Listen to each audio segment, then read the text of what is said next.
Halo semua, balik lagi bareng gue Vian Raffe. Dan seperti biasa di video kali ini gue bakalan lanjutin alur cerita yang sebelumnya pernah gue upload. Dan gak kerasa juga gue udah sampai ke session 17-nya ya, dari kelanjutan alur cerita Battle Through the Heaven itu.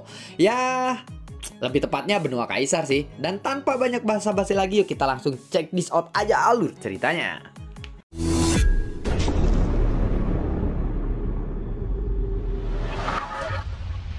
Di episode sebelumnya, setelah Xiaoyan dan juga yang lainnya akan memasuki tempat persembunyian para dewa yang lainnya yang ada di tanah hukuman para dewa ini.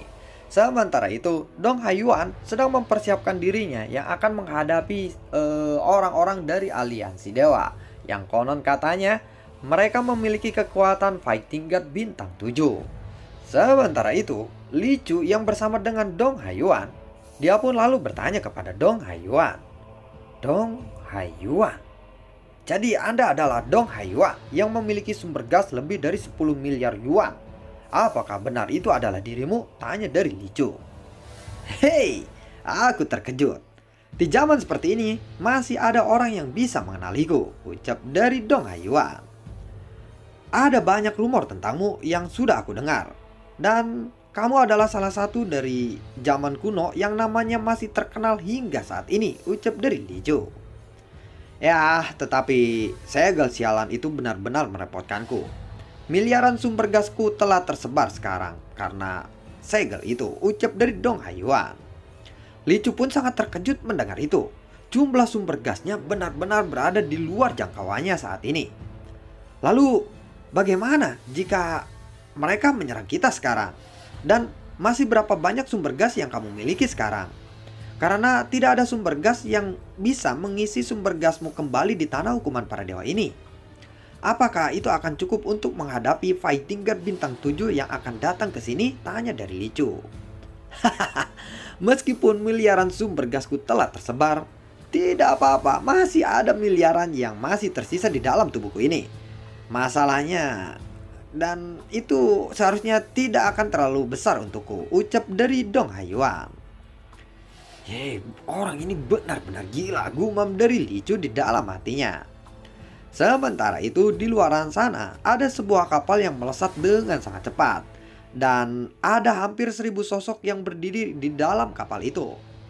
Ada 3 dewa teratas dari aliansi dewa divisi tanah hukuman para dewa di dalamnya. Mereka adalah Li Zhu, Fang Yi, dan juga Qiu Yi. Dan dari depan mereka ada 3 sosok yang menggunakan jubah mewah. Penampilan mereka sebanding atau jauh dengan orang-orang tanah hukuman para dewa yang compang-camping. Apakah Xiao Feng yang telah menyebabkan semua masalah ini? Ucap dari pemimpin dari rombongan aliansi dewa itu. Benar Tuan, Xiao Feng memang yang membuat masalah di sini. Tetapi itu tidak mempengaruhi keseimbangan tempat ini, ucap dari Li Zhu. Sementara itu, Qiu Yi dan juga Fang Yi terlihat sedikit gugup. Tentu saja mereka terlihat gugup karena Li Zhu tidak memberitahukan yang sebenarnya terjadi di sini. Oh, benarkah? Tidak seperti yang aku dengar sebelumnya. Kabar yang aku dengar, dia telah membuat banyak keributan di sini. Dan dia juga telah membebaskan lebih dari selusin penjahat yang telah tersegel di tempat ini. Apakah kabar itu benar? Tanya dari sang pemimpin lagi. Li Zhu pun lalu tercengang ketika dia mendengar kata-kata itu. Dia tidak menyangka mereka akan tahu mengenai hal itu. Dan dia pun langsung berpikir bahwa ada seseorang pengkhianat yang sedang mengkhianatinya. Salah satu di antara Qiu Yi dan juga Fang Yi pasti ada yang sedang memberontak untuk melawannya. Dan dia yang melaporkan masalah ini kepada orang-orang dari aliansi dewa ini. Jika tidak, mana mungkin orang-orang aliansi dewa ini akan mengetahuinya. Bagaimanapun, apa yang terjadi di tanah hukuman para dewa ini, seharusnya tidak akan ada orang luar yang akan mengetahuinya, kecuali ada seseorang yang mengatakannya. Adapun utusan yang lainnya, jika mereka tidak mengikuti perintah dari Li Zhu, mereka tentu saja tidak akan berani menceritakan masalah tersebut kepada orang-orang aliansi dewa ini. Dan mereka tidak akan memiliki kesempatan untuk mengatakannya karena perbatasan status yang sangat terlalu jauh. Li Zhu pun akhirnya hanya terdiam diri saat ini. Dan orang yang memimpin tim aliansi dewa ini berkata lagi, Li Zhu, Meskipun kamu adalah penegak hukum dari tanah hukuman para dewa ini, jangan lupa, pada saat yang sama, kamu masih orang yang berdosa yang dihukum di tempat ini. Jika kamu tidak bisa mengatur tempat ini dengan baik, kamu pasti akan berakhir dengan keadaan buruk di sini, ucap dari sang pemimpin. Aku tentu saja tidak berani berbohong kepada Anda, Tuan. Tetapi, pelanggaran Xiao Feng yang membuka segel ini telah diselesaikan dengan sangat baik. Jadi itu tidak terlalu banyak berpengaruh pada tanah hukuman para dewa ini. Apakah kali ini tuan-tuan datang ke sini untuk membawa Xiao Feng dari sini? Tanya dari Lizu lagi. Seseorang yang mengganggu keseimbangan tanah hukuman para dewa harus dihukum, ucap dari sang pemimpin.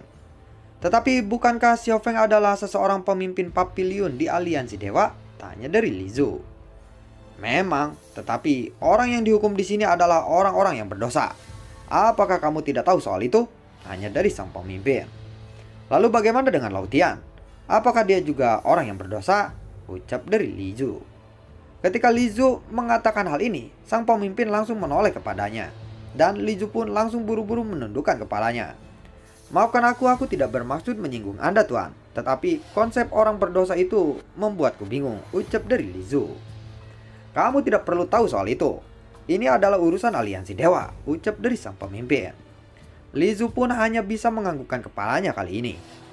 Apakah Xiao Feng benar-benar ada di pulau kematian dewa ini? Tanya dari sang pemimpin lagi. Iya, Tuan, aku tidak akan berani membohongimu, ucap dari Lizu. Baiklah, jika dia tidak ada di sini, kamu akan mendapatkan hukuman, ucap dari sang pemimpin. Mendengar itu, Lizu, Qiuyi, dan juga Fang Yi hanya bisa menganggukkan kepala mereka. Dan tidak ada yang berani mengatakan apapun. Pulau Kematian Dewa adalah pulau yang telah berkembang dengan sangat makmur karena Dong Haiyuan. Tetapi saat ini Dong Haiyuan telah melepaskan segelnya. Pulau Kematian Dewa pun telah kehilangan sumber dayanya. Namun, semua orang masih tidak tahu tentang hal itu. Aoki dan juga Xie Kunxie yang masih berada di atas lubang hitam yang menuju inti bumi. Mereka masih melihat orang-orang yang terluka tergeletak di sepanjang jalan. Kemudian Dong Haiyuan yang berada di bawah tanah membuka mulutnya dan lalu menghelakan nafasnya. Dan dalam waktu yang singkat, sumber gas yang kaya pun langsung menutupi seluruh kota yang tertutup oleh sumber gas yang kaya. Sumber gas ini berjumlah puluhan juta. Tetapi untuk Dong Haiyuan, sumber gas puluhan juta ini tidak ada apa-apanya.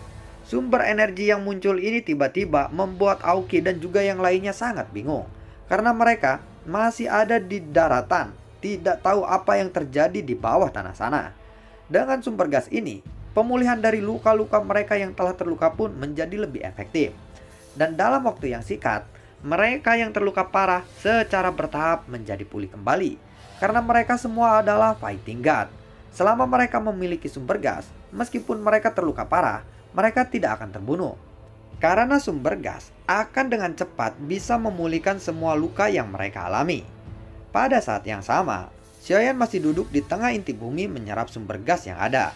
Bintang Qinghai di tubuhnya terus tumbuh dan meningkat.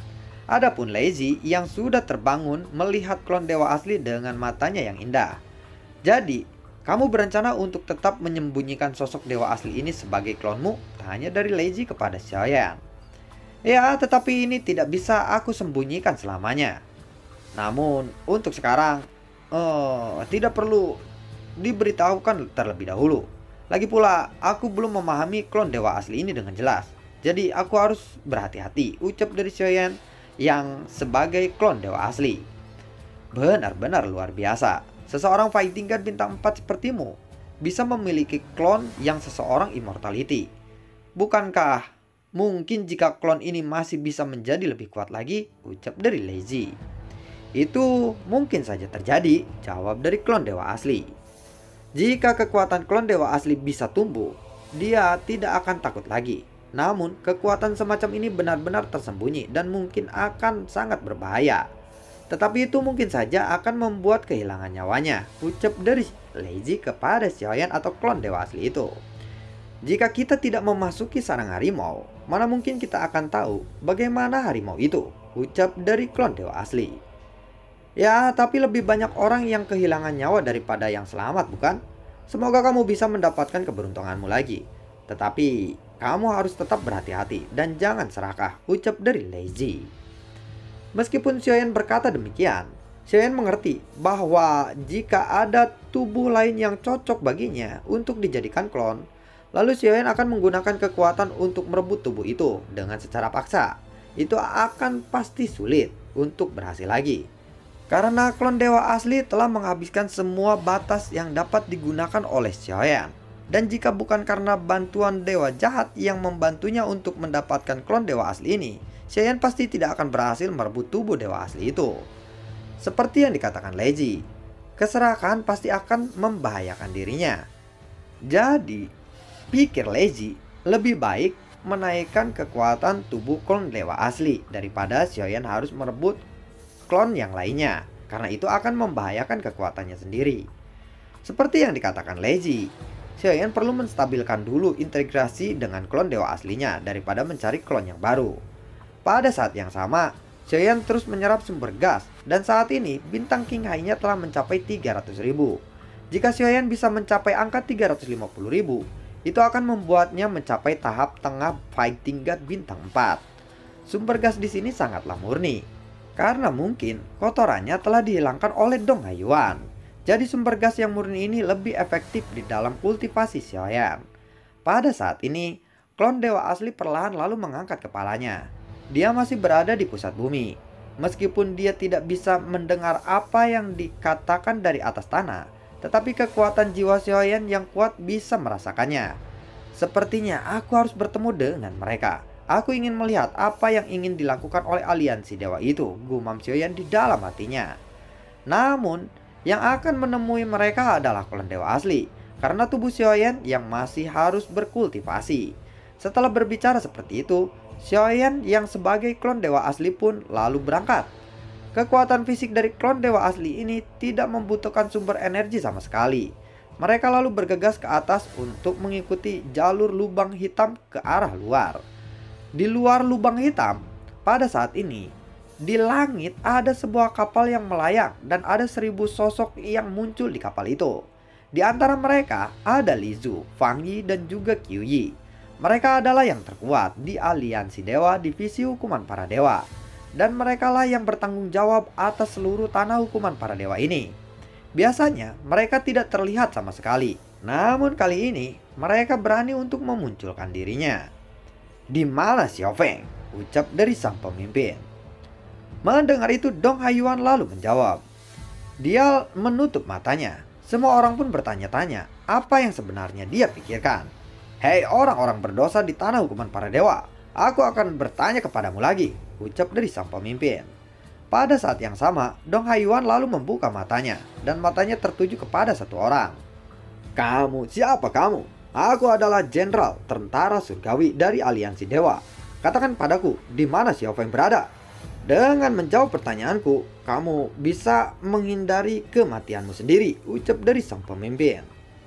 Kamu terlalu berani sebagai fighting god bintang 7. Apakah karena kamu memiliki aliansi dewa sebagai pendukungmu itu, ucap dari Dong Haiyuan. Kamu hanyalah seseorang pendosa.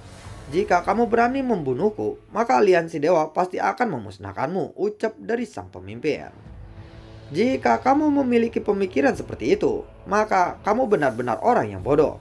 Karena kamu tidak mengandalkan kekuatanmu sendiri, mengandalkan kekuatan orang lain, dan mengucapkan kata-kata yang sombong seperti itu. Hari ini aku akan membunuhmu. Lalu aku akan ingin melihat berapa hebat aliansi dewa itu, ucap dari Dong Haiyuan. Kemudian Dong Haiyuan pun langsung menunjukkan tubuh raksasanya yang berukuran 5 meter. Tunggu, ucap dari sang pemimpin. Tetapi sebelum dia bisa menyelesaikan ucapannya, Dong Haiyuan langsung memotong ucapannya. Lebih baik jangan memohon ampun kepadaku, karena aku benci orang yang lemah dan memohon ampun sepertimu, ucap dari Dong Haiyuan. Dong Haiyuan pun lalu tersenyum. Tinjunya sudah terangkat dan pukulan ini cukup untuk melenyapkan seseorang fighting god bintang 7. Melihat itu, Li Zu pun terkejut. Meskipun dia tahu bahwa tanah hukuman para dewa berisikan banyak makhluk yang sangat kuat disegel di dalamnya, namun tetap saja dia akan terkejut ketika melihat kekuatan yang begitu dahsyat semacam ini. Tidak peduli seberapa kuat orang-orang di belakangmu, cepat atau lambat, kamu akan menjadi mayat, ucap dari Dong Haiyuan. Hus, tunggu. Pada saat ini sebuah teriakan lalu terdengar, dan Dong Haiyuan pun segera menghentikan tinjunya. Lalu Dong Haiyuan menoleh dan melihat ke arah klon dewa asli. Dia pun lalu mengangguk dan berjalan mundur.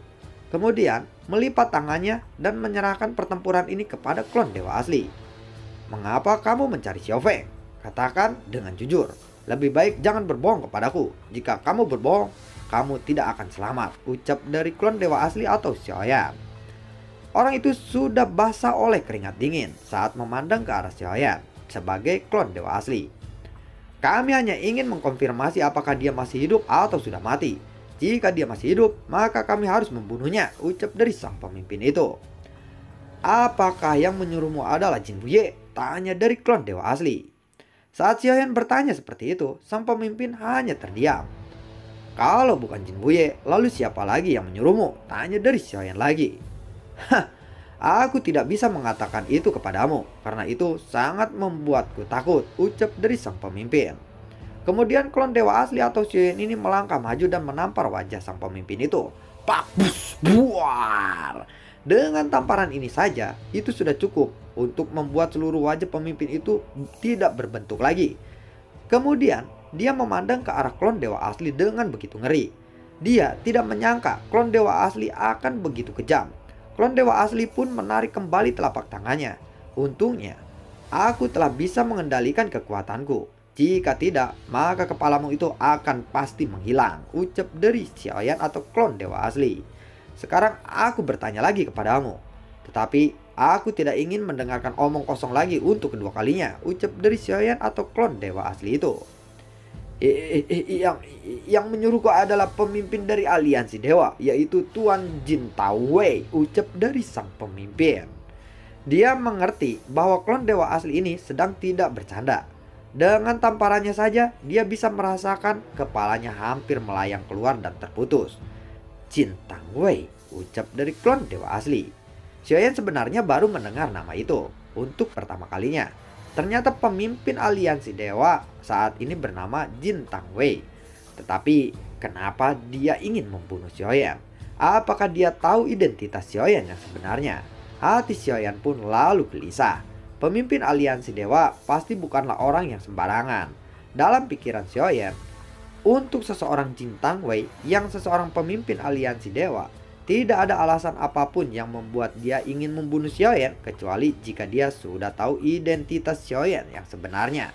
Dan lalu bagaimanakah kelanjutan ceritanya? Nantikan video gue berikutnya dan semoga sehat selalu untuk kalian.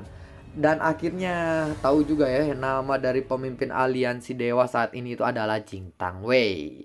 Dan apakah Jin Tangwei itu mengetahui asal usul atau identitas yang sebenarnya dari Xiao Feng atau Xiaoyan ini ya, yaitu reinkarnasi dari seseorang supreme atau bahkan dewa jahat. Makanya Jin Tangwei ingin sekali membunuh Xiaoyan. Nantikan video gue berikutnya dan semoga sehat selalu untuk kalian. Assalamualaikum dan sampai jumpa. Gue selalu ucapin juga terima kasih banyak buat kalian yang sudah mendukung channel ini dari awal hingga saat ini. Dan gue selalu ucapin terima kasih banyak juga buat kalian yang sudah mensupport channel ini lewat link Saweria di bawah kolom deskripsi. Sampai ketemu lagi di video gue berikutnya. Assalamualaikum dan sampai jumpa. Dadah.